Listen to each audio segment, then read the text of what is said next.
We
are finalized all events. Just a reminder for you parents, if your student is going to be a member of the 2025-2026 marching band next year, there will be a meeting for about 15-20 minutes at the conclusion of this portion of the conference where we answer any questions and research.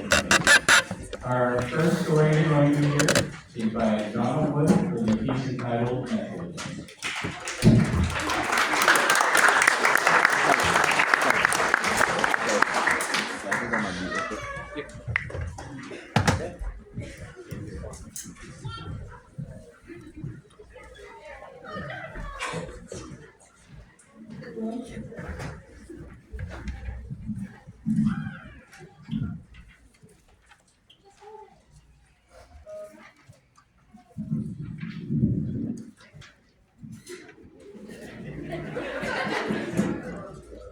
Hi, I'm Donna. I kind of wrote this really fun in my senior.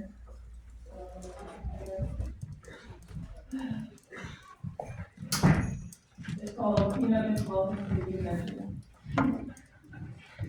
In the woodland hills of Vermont, frost melts from the trees into the creek below.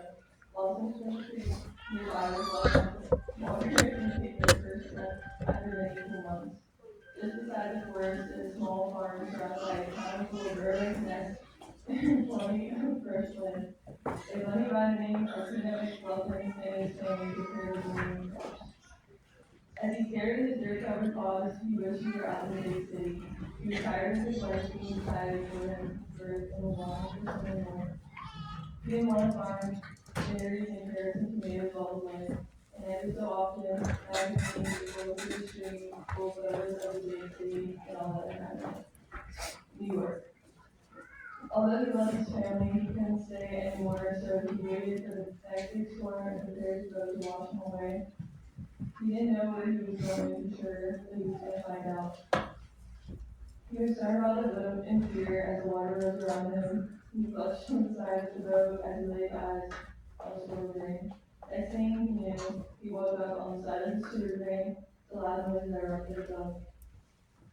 Like being in from the vent above, Peanut was caught in a cool, dark place, but it was new. He crawled up and pushed the vent with his 2 small feet and looked around at the city above. Cars drove everywhere and lights beamed from the huge buildings. Peanut had never seen anything like it before.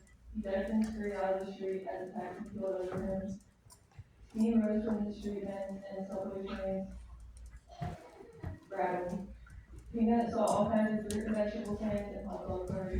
He met tons of dogs, cats, pigeons, and rats along the way. He snuck into a mall and jumped all over the mattresses. When the day was finally over, he rode the cool, dark streets, and he remembered his warm burrow and his little teddy bear snuggled to sleep. As his tummy rumbled, he remembered the blueberry pie that his mama would make for him to eat. around, and rather than feeling fulfilled, he felt sad, and he felt lonely. He had took cover in a rooftop garden and fell in love with a little napkin. When the morning came, he realized looking out there that he cared so much in the palm of his hand, and still missed little things that he could make. So he slept into the train and made his way back to Vermont. When he finally reached the forest he used to be afraid of, he remembered through. He would be back to the big city one day, but for now he had everything he could ever want for his dinner. Upon arrival, he greeted by his family, missed him dearly, and his loving mom could bake a fresh pie and had his little teddy bear in her paws. He held her tight and went back to his normal life.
Up next, we are going to hear from Lynn Fox telling the story of Gold Mountain Song.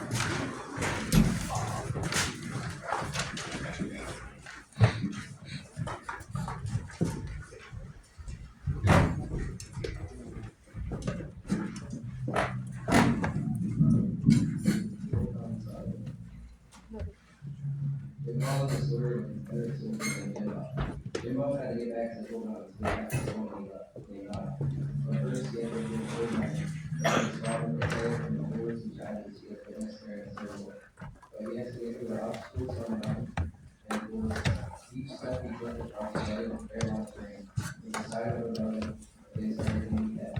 He had to travel through the cold mountain, snow, and through the little rivers. Once he got to the warm parts, he invited his village. Jim Bob went ahead, distracted with the and he arrived to the student's gate. He saw what was on. He opened it and entered. He knocked on one of the doors, and a very old man lived in the door. He asked why he was there. He said he was trying to get to the bottom of the mountain. He said there was a path he could take. He ran down the path and tried to get to the bottom as fast as he could. When he got to the bottom of the mountain, the forest switched to a long road. He was really hungry and looking for some food. There was a gate to the left of the path. He decided to go inside, and it was sleepy. He heard weird sounds, but he was desperate for any source of food. He found a two-ring car out in the gate, and he was laying right.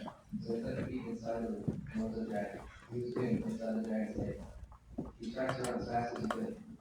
He didn't run fast enough, and the dragon died, and he disappeared out of thin air. And out of the world again, and wondering where he is now.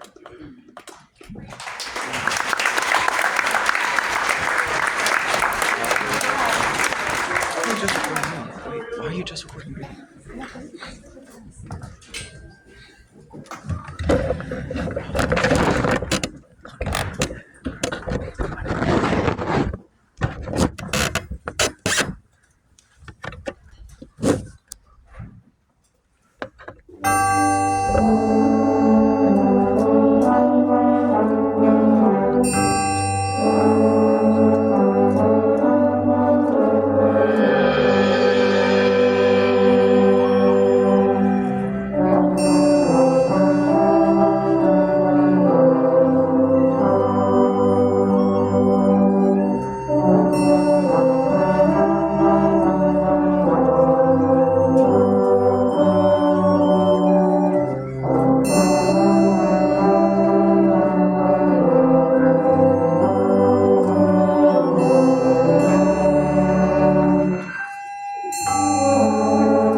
have ABCD Dragon there with a story told by Seven.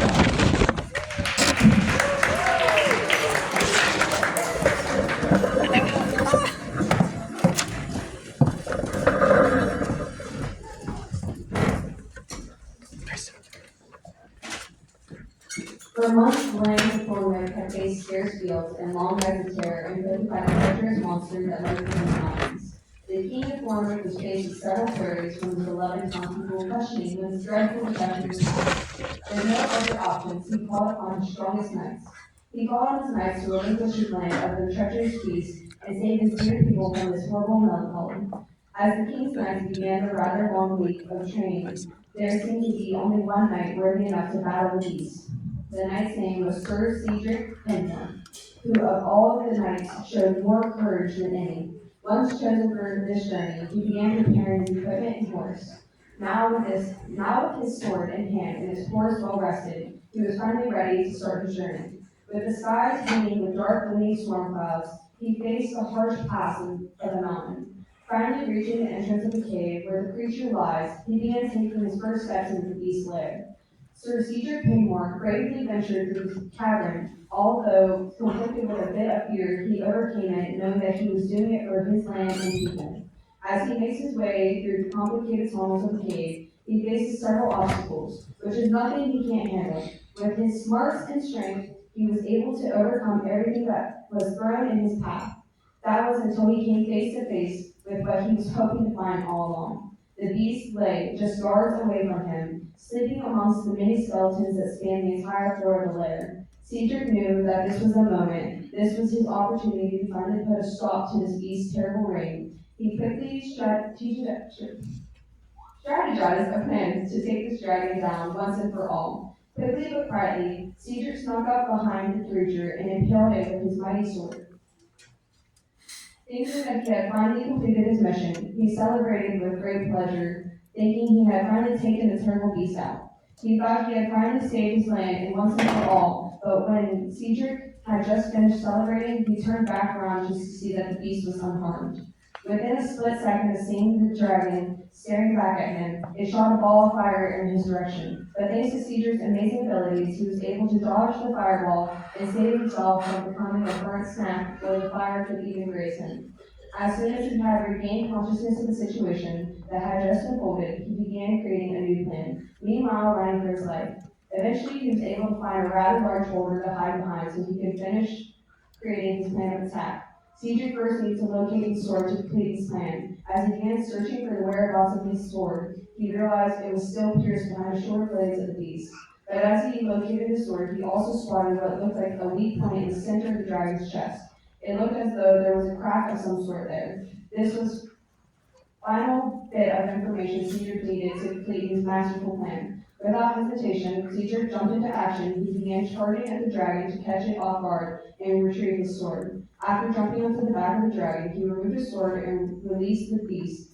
After it had followed Cedric around, shooting balls of flames at him for a brief while, the beast seemed to begin feeling a bit tired. Seeing this opening, Cedric stole his opportunity to finally end the beast once and for all. He charged at the beast once again, this time aiming for its leg. With a swift slash of his sword, he cut the dragon's leg, leaving it stumbling. Meanwhile, Cedric, beneath the dragon still, running towards his neck, finally facing its chest again, he takes his sword and forcefully inserts it into the weak point of the beast. At that moment, the beast began to rock back and forth as though it could no longer keep its balance. This was the moment Cedric had to make a run for it, as he would be smashed by the weight of the beast. Sprinting as fast as he could, just before the creature had finally hit the ground, he made it out safely. After Cedric had caught his breath, he realized this time he had truthfully slain the dragon. This time he had saved his town. As a memento, he had removed the scale from the beast and began his return home. Before he had even reached the gates of the town, all that he could hear was the cheers of the village. Seeing that he had returned meant only good news to them, since the dragon would have surely eaten him if not. From that day on, Sir Cedric Penmore was praised for his hardship and appreciated the gratitude from every villager he had encountered.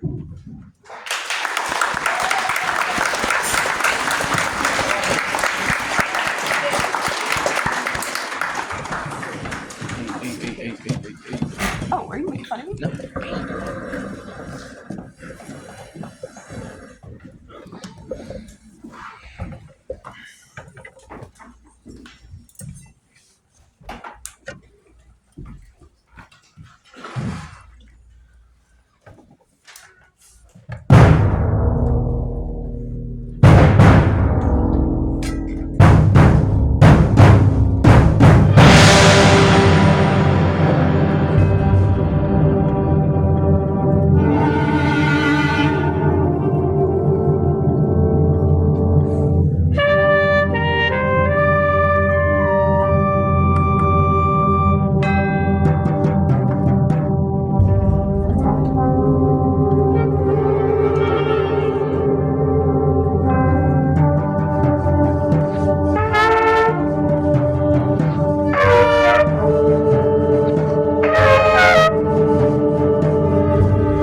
I said, why? And in the beginning of that, you heard a trumpet solo from senior Trey Nizer and freshman Andre Rogers. You for it? Go ahead, happen. Before we play our final song, I'd like to acknowledge a phenomenal group of seniors we have up here that will be performing their last concert with us. We have 12 of them this year. This band program wouldn't be what it is up here without these students. We're definitely going to miss them next year up here at the program. Please stand when your name is called. Nicholas Aldrich.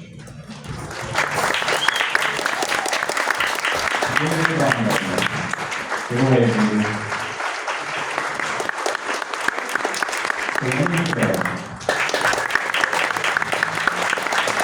Olivia Cornell.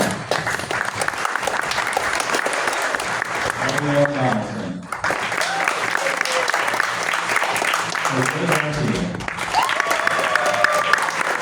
Taylor Knight. Julia Romeo.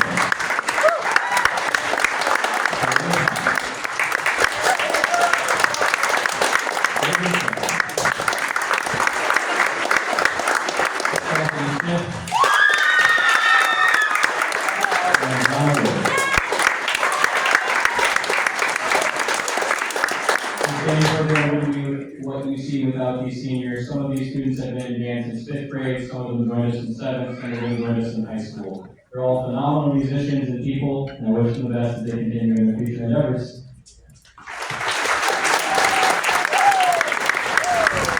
The final piece that I'm going to play is called the Great Locomotive Chase. The students who got assigned this one kind of got a curveball because this is based on an actual historical event that happened during the Civil War, but this is Logan Cornell's telling of that event.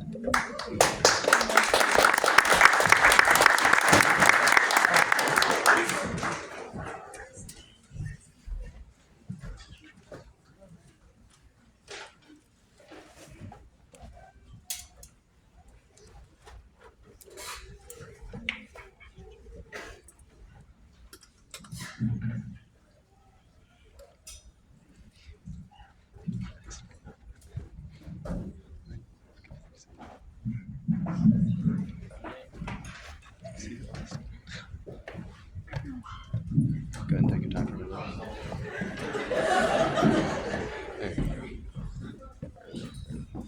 In the middle of the Civil War, in 1862, a group of Union soldiers led by civilian scout James J. Andrew seized a steam locomotive from the Confederate Army camp in Georgia. It was an unpretentious, beautiful evening. The engineers and train crew were out headed for lunch, while Andrews and colleagues hijacked the train. The crew heard the hot steam blowing throughout the engine and the chugging as the train wheels began tossing about. Just as the crew had discerned the strange sound of the engine firing, they realized that the train was being stolen, but they were too late. The train soon dashed out of the station, chugging along the tracks as the Confederate Army slipped out the wet dewy morning grass. Soon Andrews' crew of 22 Union soldiers were lumbering the tracks all through Confederate country. They were headed northward to Chattanooga, Tennessee, considered the gateway to the Deep South. Both loyal armies, the Union and the Confederate, considered Chattanooga a major province. The area was fought over for most of the war, which is exactly why Andrews was headed for it. It was, after all, the biggest and most important threshold of the South. If they could seize Chattanooga, they believed they had better chances of winning the war. All through the Southern Railway did ride Andrews and his crew, desecrating possible routes to Chattanooga, an important rail connection between Confederate states. As they rode, the marauders of the Confederate Army and the heroes of the American Civil War began to take notice of a Confederate train in hot pursuit of them. The men knew they were running out of time and had dreaded the cessation of their mission. If they had been caught after severely crippling the Confederate forces, they would most certainly be executed. The Northerners knew the inevitability of their demise, so they decided to up the pace and continue to demolish as much as they could. The Southerners, on the other hand, were having extreme difficulty with their quest to stop the road train. Almost every attempt to stop this dozer of destruction was soon shut down. But eventually, the Unioners were caught. The Confederate soldiers who'd stopped them had been chasing them in a train right behind them. And as the train driven by Union soldiers bounded over the hill, they soon saw a bridge across the canyon. They were going to escape Chattanooga. Andrews and his men buckled down and prepared to blow up the bridge behind them. The train chased down the tracks, and one of the men looked out to the bridge. Then he looked a little closer. There was something wrong. The bridge was partially destroyed. They hadn't noticed because of the darkness of the dusk sky. They'd surely die if they went over the edge. He wasn't ready to die. His face went pale, his skin became cold, and he began to sweat like a pig. He stampeded through the train like a bull shoving his way to the engine. He slammed himself into the conductor's box and fumbled over the metal slide door, struggling to get it open. Eventually, he slid the big metal postern open, and the light from the fire of the engine quickly poured across the shocked faces of the men in the vestibule and cabin behind him. The man grabbed the lever with the handbrake and pressed it all the way to the floor. The sound of screeching metal had soon sounded through the whole train, and sparks flew up in the air. The Confederates that followed had been slow to stop their train, however. It slammed into the back of the Unioners train. This sudden explosion of energy traveled up the train and threw the men to the floor. They watched in horror as the train began to roll closer and closer to the collapsed bridge. The train wasn't going to stop in time.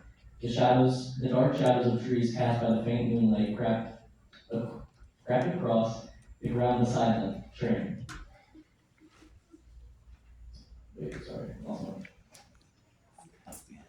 They were closing in on the bridge. The men's demise loomed large over them. If they had fallen off the bridge, they would die. But if they didn't, they'd be caught and executed. The train screeched forward, scraping the tracks. The men scurried to the back of the train in belief that their weight would be enough to push the train over the edge. Then they felt a sudden, quick drop and heard a creak. Then it stopped. Nobody made a noise, not even a whisper. No movement, everything was still. The great locomotive chased it stopped.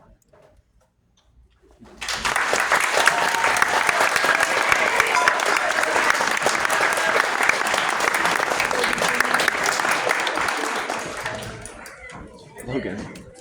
So we got to borrow his phone. I knew. That's right.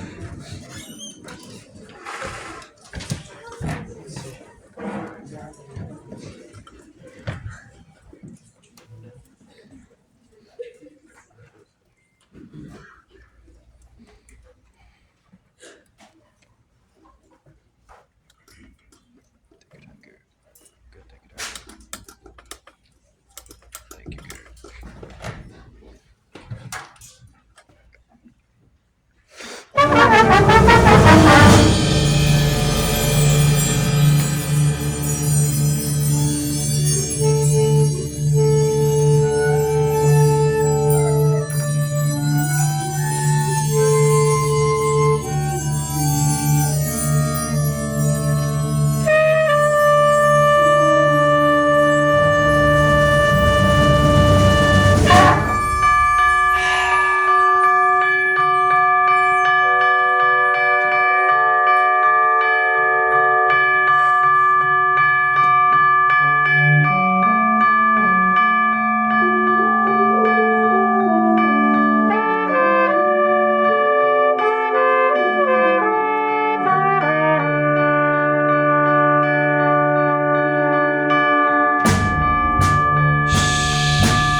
And on that final piece, you heard solos from senior Kalia Pack, senior Serenity Carroll, senior Trey Heiser, senior Jose Garcia, senior Nicholas Aldridge, and freshman Michaela Carroll. Let's give them one more round of applause.